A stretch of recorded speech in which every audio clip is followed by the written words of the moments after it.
Hey, house guests, welcome to today's Big Brother 25 updates and spoilers. We are back on that waffle train.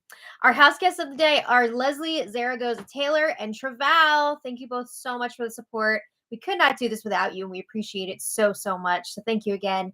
And if you guys want to be house guests of the day, check out our Patreon link in the info box below. It's only $1 for a holla. And I also want to thank yesterday's super chatters because that's another fantastic way to support our channel.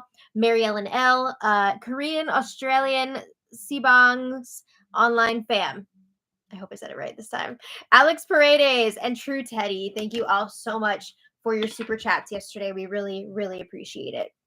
Oh my goodness. We have some things to discuss today.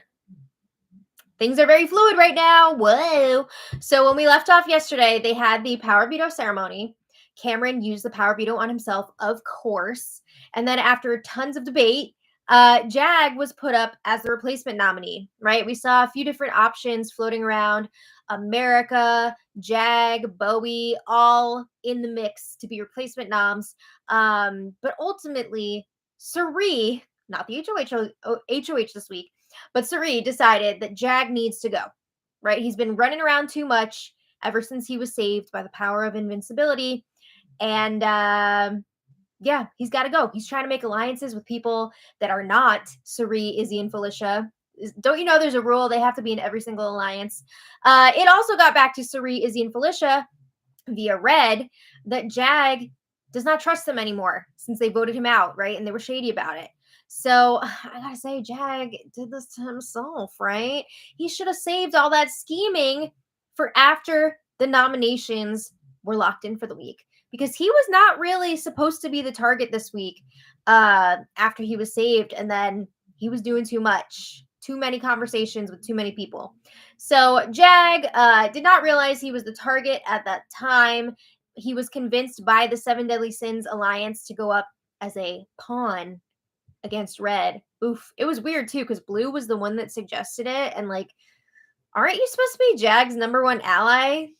What's going on here? So he was like, yeah, I want to show my dedication to the alliance. I want to prove that I still want to work with you guys. So although Jag was the target at that time, you know, with this group, they're going to be flip-flopping back and forth on this vote until the very last second. So that being said, there is the fear that Red and Cameron, who have consciously uncoupled, there is the fear that they're going to rekindle their relationship and start working together again, right? We saw that Red was the one who dumped Cameron because he is under the impression that Cameron threw him under the bus this week. And Cameron's all like, I don't know why this is happening. I don't know what went wrong. Yeah, so Cameron, I'm sure, would love to work with Red again. And Red is like, no. But some of the house guests are wondering, are they going to mend that? Are they going to get back together? I think they would. They're also wondering, did they even really break up in the first place? I mean, we know, yes, Red did dump Cameron, but I can totally see them working together. And even if they're not like fully working together, I could definitely see them not targeting each other. I don't know that they would put each other up on the block because they're beard bros. But after the power veto ceremony, Jag and Jared are chatting in the HOH room. And Jared is talking about how someone from their group needs to win HOH next week to take out Cameron, right? He really wants Cameron out of here. He wanted him out of here this week, but he won the power veto. So Jared is saying it's going to have to be a backdoor because obviously Cameron can win competitions when he really needs to. He won the pressure cooker. He won this veto. So they got to get him out of here via the backdoor. Jag says, all right, cool. Our squad, like Seven Deadly Sins, cannot take any casualties. We got to keep our numbers strong. Oh, Jag. Jared is talking about how they're going to pick off the people outside of the Seven Deadly Sins one at a time. At the time, Jared is lying to Jag here. Jared knows that Jag is a target this week because that's what his mom said. But Jared's like, yeah, we're going to pick off everybody else. And then once we get down to the final 7, we start balling, right? You know, people are then going to start going after each other in the alliance. So Jag is pushing, yeah, this group has to stay solid up until that point. We can't be taking any early shots at each other. Yeah, about that.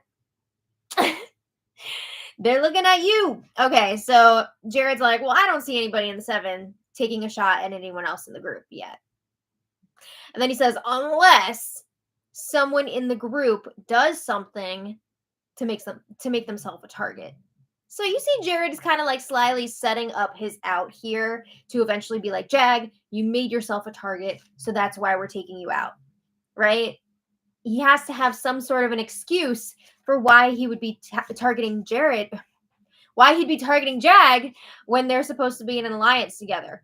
So Jared says, we got to make sure we don't rub people the wrong way, right? We got to make sure everybody in this alliance is on point. So they agree. They're really glad that the 7 deadly sins had their meeting the night before so that Jag could really clear the air with everyone. Remember, he let them all know he still trusts them, even though they voted him out. And Jag says him going up on the block as a pawn is his way of proving that he's a team player and he trusts them all. Jag is too nice for this game. He does not have the mentality for this game. So Jared says, well, we're going to prove to you, like it's a two-way street. We're going to prove to you that we have your back by keeping you this week. And he says it's a no-brainer at this point. Okay. So Jared says, I know it's Red's birthday and shit, but that's the way that life goes sometimes, bro. I mean, I agree. Like, you can't use your birthday as a freaking excuse. And his birthday's not even on Thursday. It's today. But yeah, Jared is trying to make it seem to Jag like Red is the target this week. Okay. So then Izzy is checking in with Jared, and they are talking about the vote for this week. And Jared says, if we get rid of Jag, Cameron will be at ease going into next week. But if we get rid of Red, Cameron's going to be like, what the F is going on? Why are you going against Legend 25 or whatever? Even though Jared is not a part of that, right? But he is not expecting his allies to vote Red out. So Izzy agrees, and she says, we don't want Cameron all fired up going into this next HOH competition, right? We don't want him to feel that he needs to win this one. So Izzy also brings up another point. If Jag goes, America's going to have less leverage to take a shot at us because they're really still not sure where America stands. I mean, she's telling them like, yeah, I want to work with you. Like, let's do this. But then they're also hearing that she's talking about targeting them, right? She's saying that to other people. So they don't want to give America another person to work with in Jag. Plus, Izzy says if Red is still here, America's going to want to target him before she comes after us, right? Because Red has been going around telling everybody how much he hates America, the person. So Izzy says, you know what? Even if America wins HOH and puts me and Red up together, that's great, right? Because then you guys can just vote Red out and I'll be good. All right. So Izzy and Jared agree. Yes, they are making the right call getting rid of Jag. Keep telling yourselves that. So Jared says, the only thing that worries me, though, about keeping Red is if Red and Cameron mend their relationship. Izzy says she's worried about that, too. But she feels like they have a lot of ammunition to keep Red and Cameron apart, right? To keep Red upset with Cameron. So Jared is like, I don't think we should be totally set on this vote. Izzy agrees. She says, of course, I'm still thinking about it. Of course. When is there ever a set vote in this house? They are going back and forth every single week. There's no set votes. All right. So Jared says, if Jag goes, Matt is going to feel some type of way, right? And we're trying to work with Matt here. Yeah, I mean, I think Matt would be pretty upset if the person that he just used the secret power on is already going, right? That's like a waste of Matt's power last week. So Jared says, Matt was just telling me that we got to make sure that Jag stays this week. So Izzy's like, even if Matt is upset, where's he going to go? You know, who's he going to work with? Is he going to go to Red? Maybe. So they're realizing we're going to have to really figure out here how we're going to handle Matt in this situation, right? Because he's not going to be happy about Jag leaving. All right, next, Izzy checks in with Sari, and Izzy says, all right, I still think that Jag should go, but I want us to talk about the potential backlash here. Again, Izzy is mostly worried about Matt and how that's all going to pan out. So she's like, what if Matt tries to team up with Cameron because he's pissed at us for voting out Jag? Izzy is also worried that Jag will blow up her, Sari, and Felicia's games on the way out, because this is now the second time that they would be doing this to Jag, right? And 2 weeks in a row, voting him out 10-0, blindside. Yeah, it's pretty shitty. Not a good feeling for somebody. But I thought before the POV ceremony that Jared was saying if they were going to take out Jag, that they were going to let him know like way in advance. Is he backing away from that now? It sure seems like it. So Sari says, bottom line, Jag has too many people, right? Bowie, Matt, Red, America, Blue. That's 5 people. They were all trying to keep Jag off the block. I mean, Corey was as well, right? That's another person. So if all those people ended up grouping together, they would have the majority. You know, they're all rallying around Jag. We can't have that. So Izzy agrees, yeah, Jag still has to go, but we need to figure out how we're going to navigate this. So Sari says she plans to tell Matt how Jag was throwing them under the bus to Red when they had their long-ass conversation in the kitchen, and Jag was being sketchy. And Sari will also tell Matt, yeah, Jag told Red that he trusts us the least for voting him out, so we can't keep him. They're also wondering here, how has America already found out, apparently, that Jag is the real target this week? Why is she in on that information? Who spilled that? So they think that Corey must have been the one that told her. But it was funny because later in the evening, they find out from Felicia that Felicia was the one who told America. She was like, yeah, it was me. I told America, don't tell anyone because it's all like up in the air right now, but that Jag would be going. So, another instance of Felicia running her mouth. Okay, this is bad for Felicia. Her allies are not happy with her because she has been very messy lately, very sloppy with the information. Yeah, not a good look for Felicia. So anyway, back to Sari and Izzy. They are comparing notes on Corey and where they stand with him at this point. And they both have been told by Corey that he wants to go to the Final Four with the 2 of them and Jared, right? Their 4-person alliance. But Sari and Izzy are like, no, we don't want Corey in the Final Four. But they'll pretend, they'll go along with it when they're talking to Corey. So Sari and Izzy agree that their final 5, their ideal final 5 at this point would be Sari, Izzy, Jared, of course. And then Blue and Bowie, because they feel like those 2 would be easy to beat. Yo, I'd be real nervous if I was Izzy and Blue was getting anywhere near that end game, because I could just see Jared wanting to go to the final 3 with Blue and Sari, right? And cutting Izzy early. I would not be doing that. Also, why would you go to the end with a mother and son? Are you... I don't even know. Like, what are you doing? Doesn't seem like a smart game decision, but to each their own, right?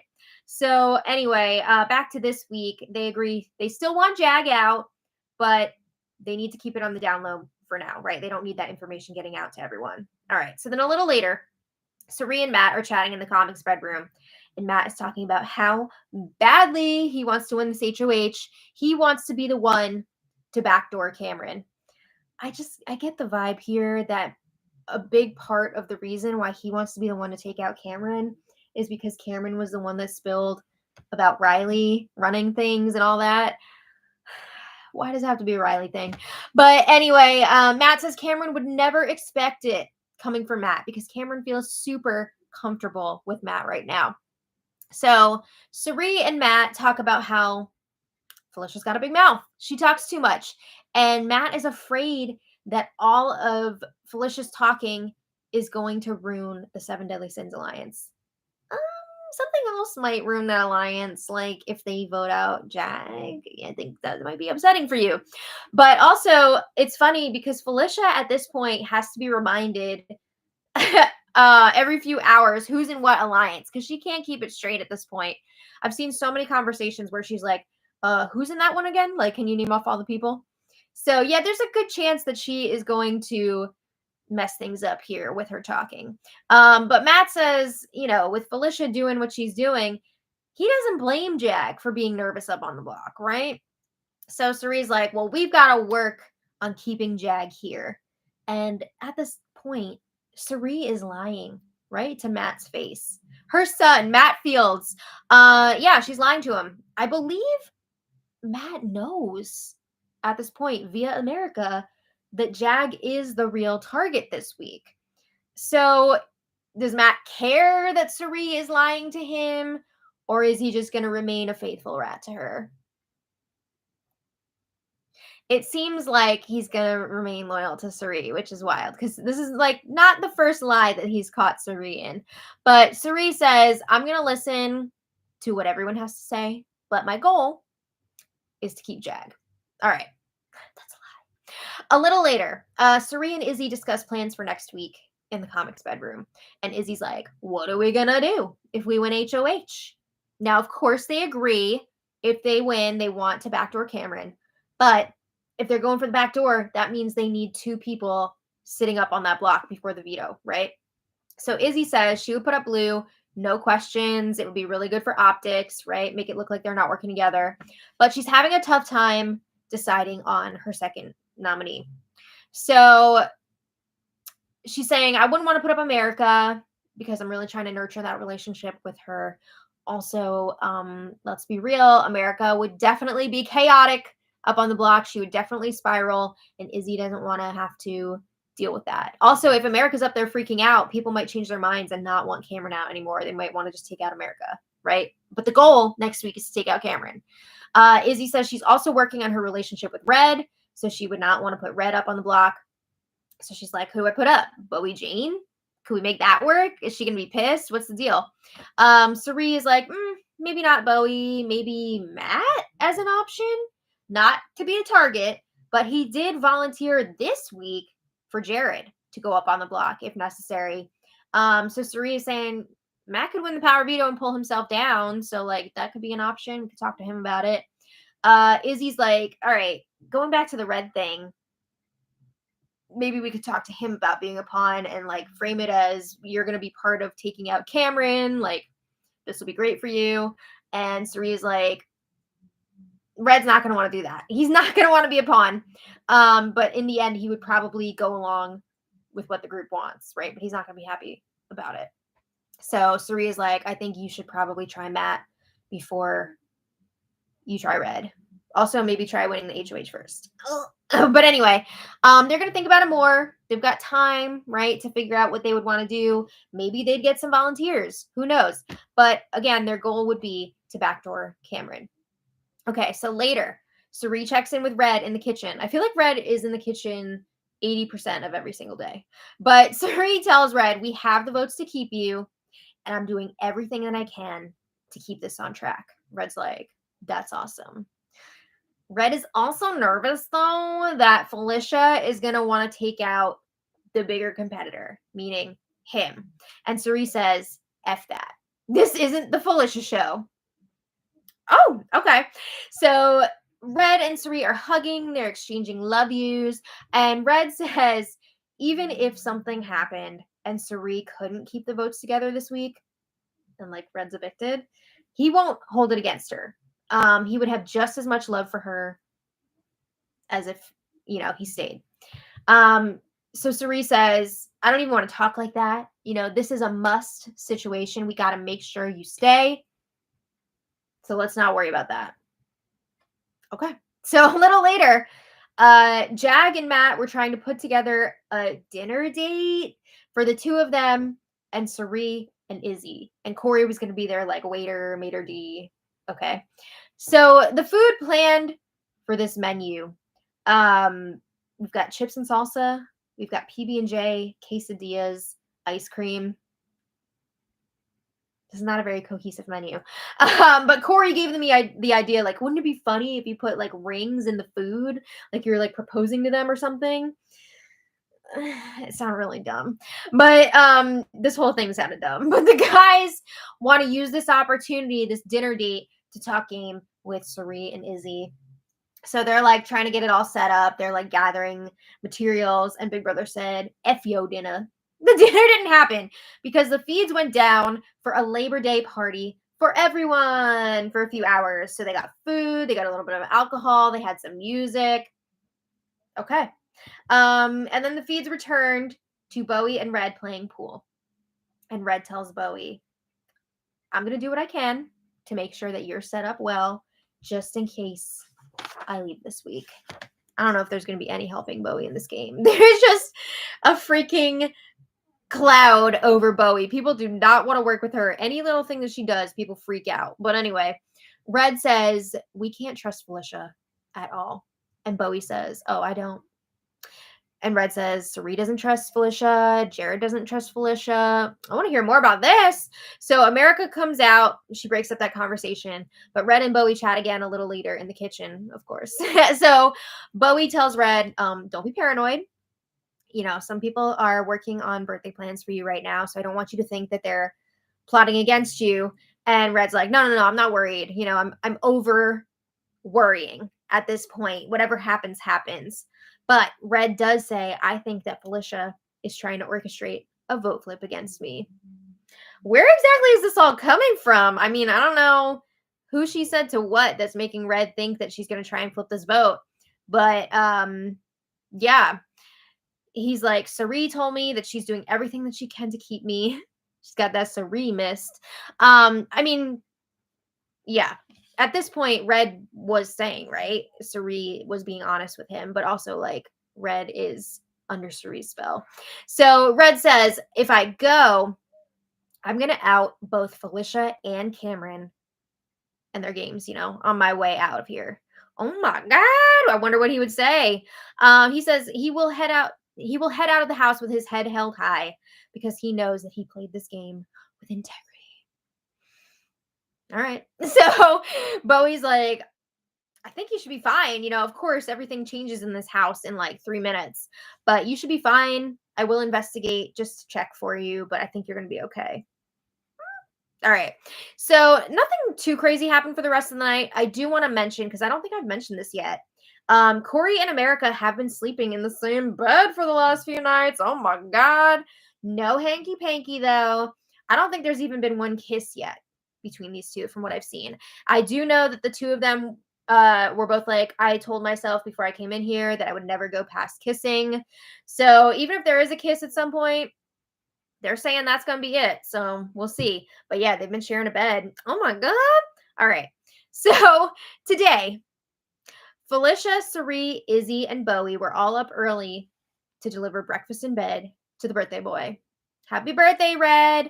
It was funny because a few people in this group have complained multiple times about people staying up too late and being loud and like the lights still being on because people were up. But then they get up early and they're making like all this noise and waking people up. But they're wearing little party hats. They go in to deliver the food to Red, and he was so surprised. He seemed very touched by it. It was a sweet moment. When he was alone eating his breakfast, he starts wiping away some tears. Aw, that's cute. So there are some festivities planned for later as well. They're going to, of course, have a birthday cake. There's going to be some sort of a roast of Red, which is always fun, right? There are planned skits. People are going to act out skits as Red. Okay. Yeah. Should be fun. I'm looking forward to it. We need some goof off time, right? Because I feel like it's been nonstop gaming this season and not as much goofing around. But we'll see what that's all about later. In other news, Bowie and Matt were chatting this morning, and Bowie is also slipping that Jag is the actual target this week. And she's like, yeah, I think Jag is acting all calm because they probably told him that he's just a pawn this week. Yeah, I mean, that is what happened. But now Matt is hearing from another person that Jag is the target. And yet Sari is telling him that Jag is staying. So now is Matt going to realize that Sari is lying to him? Probably not. But Bowie is asking Matt, are you going to vote out Jag? And he's like, I want to vote with the majority. So if that's what everybody's doing, Sure. All right. So then Red and Jared chat in the HOH room, and this is where things start to change a little bit. So they're talking about the whole Cameron situation. Jared is saying that Cameron has to be backdoored next week, right? And it seems like Red is on board with that. So Red starts talking about his plan for next week. Now, we know Red has made it very apparent that he is not a fan of America, the person. So he would put America up on the block as one of the pawns next to somebody else. Not sure who that other person would be yet. But he's saying number one target, of course, Cam. But if Cameron wins the power of veto and takes down a nominee, he says he would put up Felicia. Oh, now we know that Cam's freaking out, or not Cam, Red is freaking out that Felicia's going to try and flip these votes on him, right? So he's had enough of Felicia at this point. Jared says, I'm not mad at it. Felicia's becoming more and more of a liability at this point. Red is like already planning a chess analogy for when he puts Felicia up on the block to piggyback off of her nomination speech for Heisem. He's going to say, the queen can move in any direction. You already took out the king. Now it's time for the queen. So, yeah, they talk about how Felicia has pretty much been on like a power trip lately. She's spilling all this info. Yeah, she's definitely getting messy. That's for sure. So Red says also his goal if he wins the HOH next week is to bring Jared into the group officially. And he's talking about Legend 25. Oh geez. Red has a tendency to just like make decisions for the group and like try to pull in people to a set alliance, like try to pull in new people to a set alliance. Like remember when he just like started bringing in Cameron to the professors and everyone was like, what are you doing? Well, now he's doing that with Legend 25 and Jared. And of course it's a much different vibe now because it's Jared, Cerie's son. Like people are not going to be upset about Jared being pulled into this alliance, which he has known about the whole entire time anyway. But Red says, I want you to be an official part of that so that you don't feel like you're on the fringe.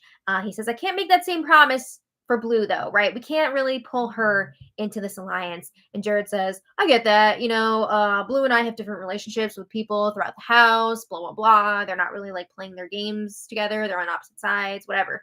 So then Red is talking about how this group that he's working with is all about equality. He says everyone in the group has to say.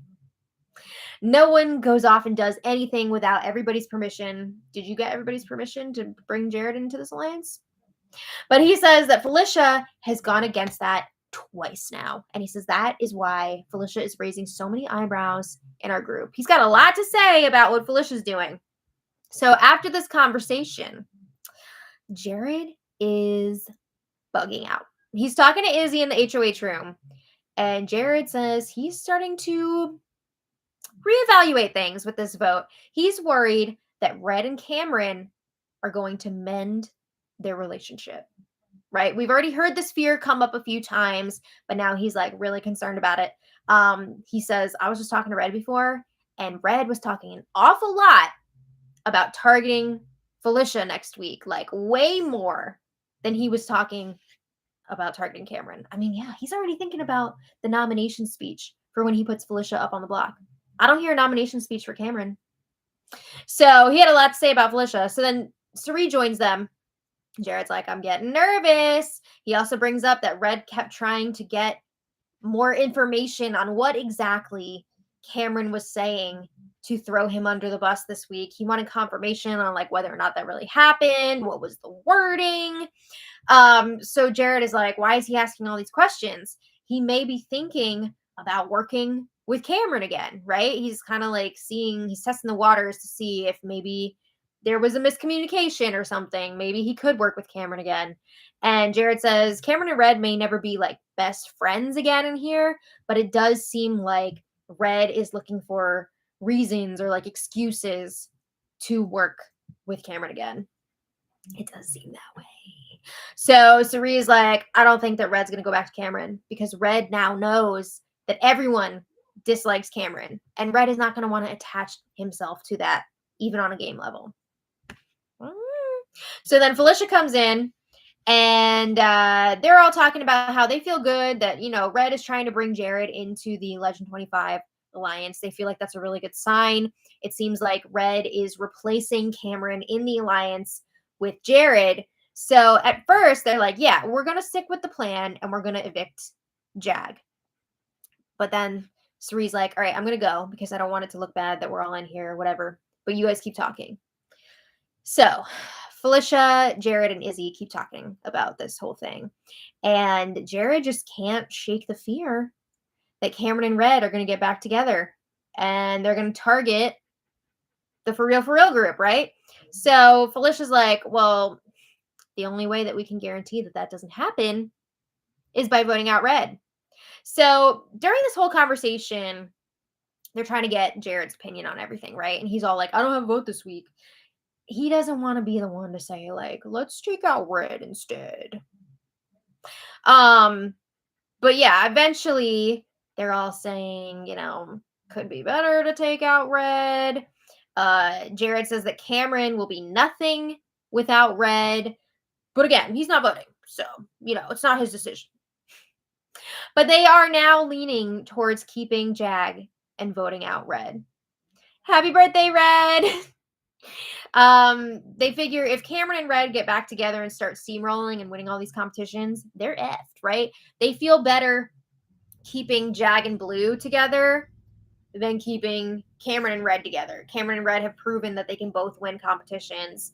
They don't want to leave that chance of them rekindling their alliance. So they're like, all right, we need to talk this over with Cerie and Mimi before we make any decisions, but they are definitely leaning towards keeping Jag. All right, so a little later, Felicia chats with Cerie about this potential flip, and it doesn't take much to get Cerie on board. Felicia's like, yeah, Cameron and Red, they're going to get back together. I believe she said that Red wanted Jared to, like, mediate a conversation between him and Cameron, and Cerie's like, oh, no, we can't have that. Like, no, not happening. We're voting out Red. Oh, so then Izzy was talking about the flip with Corey, getting him on board. Jared's talking to Matt about voting out Red. Obviously, Matt is on board with this, right? Matt has wanted Jag to stay this whole week. So as of now, the tide is turning against Red. However, we do have 2 days left until the eviction, so we'll see if this actually sticks. Let's be real. Jag is not great at this game, so I would not be surprised if he talked his way into trouble again and it flipped back. Like, it's going to be very interesting to see what happens here. I don't know. As of right now, Red is going, but who knows what's going to happen over the next 2 days. It's a long 2 days that we have to wait for this eviction. Hello? That's all I got. I'm waiting to see if Mom's going to walk in. Okay, here she comes. Oh, hi, I know. It's really hot in here. I'm dying. I'm sorry. I was trying to get everybody's name on here. It's okay. You might as well just go through the chat. Well, sometimes it doesn't go back all the way. I told you to sort it. Oh, right. Oh, how quickly they forget. I do forget quickly. All right. So I want to thank all of our super chatters because we could not do this without you guys. Mary Ellen L., thank you so much. As always, Robin Sumner Explore, woo, for super chat. Love to see it. Thank you so much. They said, have you noticed the extra door by the dog bed in the have-nots room? Do you think it could be a secret room? Interesting. Didn't we have a theory about that the have-not room originally was that extra room that connected to the HOH room? Well, I think it is, yeah. It's probably to go into the HOH room. Yeah, they've used that in a number of different ways from season to season. Like, yeah, it used to be that extra room where they had, like, secret power. Right. Wasn't it also that room where they had, like, the Paris thing where you had to crawl through and then inside it was, like, all done up like Paris after that twist, the season that they had, like, the airline thing. So I don't know that it's anything for this season, that extra door. It was also Pandora's box. Yeah, it's been all sorts of things. It was the gym for the celebrities. So, like, it's been a lot of different things. Special room for the powers, like seasons past, the first 4 weeks. Right. So, who knows? I don't know that that's going to come up this season, but you never know, right? It's supposed to be this big landmark number 25. We'll see. But thanks again. Callie, thank you so much. Callie says, love your updates. The men have been super disappointing this season. It's brain numbing to watch. They have been very messy, haven't they? The women have been running this ish. Which, I mean, we love to see it, right? But it's also very frustrating that these dudes are not getting it together. Thank you again. Camila Gamba, thank you so much as always. And Camila says, much love from Billy and I. Shout out to Billy. Angela H, thank you. Angela says, I'm so disappointed that Jared is still in the house. I know. They're acting like nothing happened. It'll be hard for me to watch as long as he's there. Love BB, but they really screwed up with this one. I completely agree with you, Angela. I'm hoping that we're going to see it on tomorrow night's episode. But I have a bad feeling that they're just going to act like it never happened. They're not going to expose Jared like that to everybody. It's a non-event for them. Yeah, I mean, I think that they're hiding behind the fact that it wasn't even on the live feeds, like the actual saying of the R word, right? We just heard him like apologizing for it after the fact. So I feel like they're just going to like skip it and not even show it, which is really messed up because I think it is a teaching opportunity for sure. And I still think that he should have been removed from the game, but I don't think they're going to do it at this point, unfortunately. I think it's sending a really bad message, but thank you so much, Angela. Christine, thank you so much. Christine says, if Red stays and Cam wins HOH, Red will be right next to him like white on rice. Let's be real. 100%. 100%. These two are going to find their way back to each other. Absolutely. Brian Hitzone 37. Thank you so much. Brian says, I hope Bowie Jane makes it far in the game. I mean, she might just coast her way through. She might coast her way through. She's not really doing anything yet, right?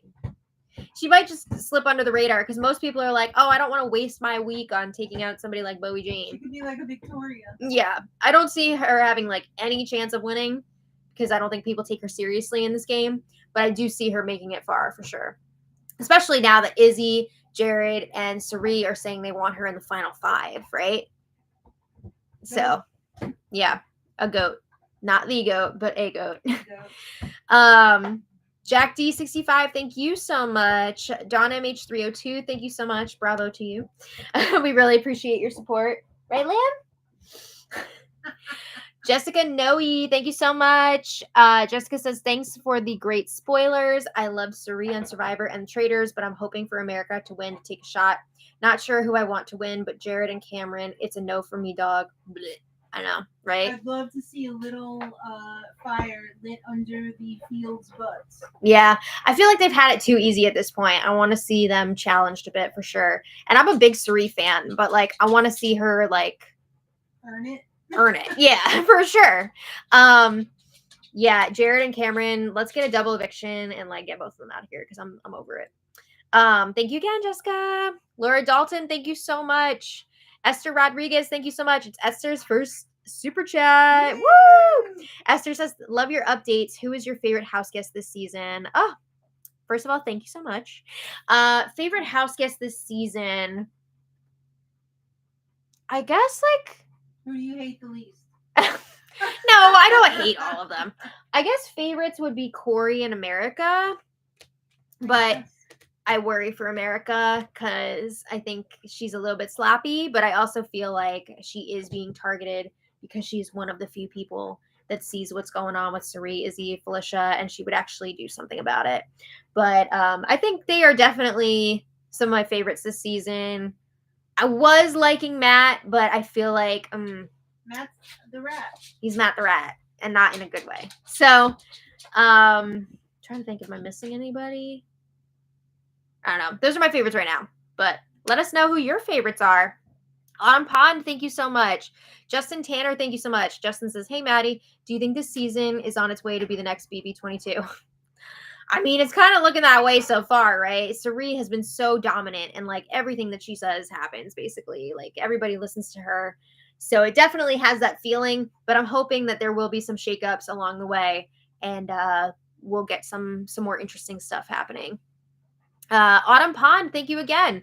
Autumn says, I'm so glad that you're able to watch for me. I can't watch live feeds now, and as long as you're telling me the same old is happening, and I would have been sickened by the back and forth and waffling. Waffling is exhausting because nothing ever comes of it. They always go back to what they had originally decided, right? It would be more interesting if they were actually going to flip, but they usually don't. So we'll see what happens this week. But oh my God, this waffling, it's constant. It's not even Wednesday. I know. they start immediately. They start immediately at the beginning of the week.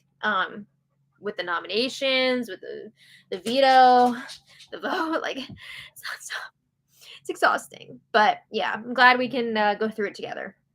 Christian Torres, thank you so much. Christian says, love your channel, love your vids. Thank you. Benjamin, thank you so much. Benjamin asks, would you compare Cerie's game to a combination of Derek/Vanessa's, controlling the house but in a very messy way? It is incredibly messy. I'm honestly surprised that it has not really caught up with her yet. I think part of that has to do with the people that she's playing with. I think her opposition here, they're just way out of their depth, right? She is not playing a super clean game, but because these other players are so messy and some of them don't know the game that well, they're not even realizing what's going on. So I think that is part of it. But yeah, I could definitely see some similarities to Derek and Vanessa because Derek especially had a very similar situation where those people did not know what they were doing. Yeah, I think that's a great comparison for sure. Rick Fountain, thank you so much. Rick says, I caught my first Maddie live. Woo! Living for the day when Izzy is on the block, cue fireworks. Oh my goodness, you know that's going to be off the hook. She is going to spiral. Right fast. Yeah, there's going to be a lot of scrambling when that eventually happens, but here we go. So thank you all so much for being here. We'll see if this flip sticks. We'll be back for more tomorrow. And until next time, much love. Bye, everybody.